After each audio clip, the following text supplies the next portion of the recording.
റെട്രോയിൽ അഭിനയിച്ച സമയത്ത് കൈ പൊള്ളിയിരുന്നതൊക്കെ വലിയ വാർത്തയൊക്കെ ആയിട്ടുണ്ടായിരുന്നു. ആ സിനിമയിൽ ഒരു എക്സ്പീരിയൻസും ആ സിനിമ സമ്മാനിച്ച ഒരു ഓളം ഒക്കെ എന്തായിരുന്നു?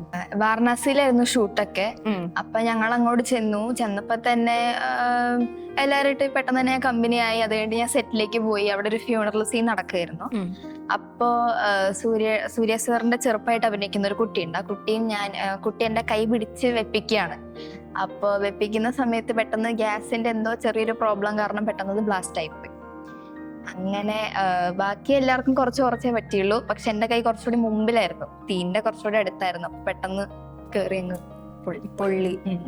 ആ പൊള്ളൽ വെച്ചിട്ടാണ് അഭിനയിച്ചിട്ടുണ്ടായിരുന്നത്. അത് കഴിഞ്ഞിട്ട് ഞാൻ പോകത്തങ്ങിട്ട് വീണു. അപ്പത്തേക്കും സ്റ്റണ്ട് മാസ്റ്റർ വന്നിട്ട് എന്നെ എടുത്ത് അമ്മമ്മേടെ അടുത്ത് കൊണ്ടുപോയി. അമ്മമ്മ മാത്രമേ എന്റെ കൂടെ ഉണ്ടായിരുന്നുള്ളൂ. പുള്ളിക്കാരിക്ക് ഭയങ്കര ടെൻഷനായി. അതിനായിട്ട് ഞങ്ങൾ റൂമിൽ പോയി. അവിടെ അടുത്ത് തന്നെ റൂം എടുത്തു തന്നു. അവിടെ കടന്നു. അപ്പോൾ അസിസ്റ്റന്റ് ഡയറക്ടർ വന്ന് ചോദിച്ചു വേറെ കുട്ടീനെ എടുക്കണോന്ന്. പക്ഷെ ഇത്രയും വരെ വന്നിട്ട് ഞാൻ അഭിനയിക്കാണ്ട് പോകുന്നത് മോശമാണെന്ന് ചോദിച്ചാൽ ഞാൻ പറഞ്ഞു വേണ്ട, ഞാൻ ചെയ്യാന്ന് പറഞ്ഞു. അങ്ങനെ ഹൈഡ് ചെയ്ത് പിടിച്ച് ഫുള്ള് ചെയ്തു. അപ്പത്തേക്കും സൂര്യ സാറിനെ കാണാൻ സെറ്റിൽ വന്നു. പിന്നെ ഭയങ്കര സോറി ഒക്കെ പറഞ്ഞു. ഫോട്ടോ ഒക്കെ എടുത്തു. നല്ല എക്സ്പീരിയൻസ് ആയിരുന്നു. സൂര്യ വന്ന് എന്തായിരുന്നു ചോദിച്ചിട്ടുണ്ടായിരുന്നു? അടുത്ത് നിന്ന് കണ്ടപ്പോൾ ഉള്ള പുള്ളി ഭയങ്കര അപ്പോളജൈസിങ് ആയിരുന്നു. സോറി ഇഷ്ടം പോലെ തവണ പറഞ്ഞു. എനിക്കാണെങ്കിൽ കേട്ടിട്ട് എനിക്ക് എന്തോ പോലെ ഞാൻ ഈ വേദനയും മറന്നു ആ സമയത്ത് പുള്ളിയെ കണ്ടപ്പോൾ. അങ്ങനെ ഭയങ്കര നല്ല മനുഷ്യനാണ്.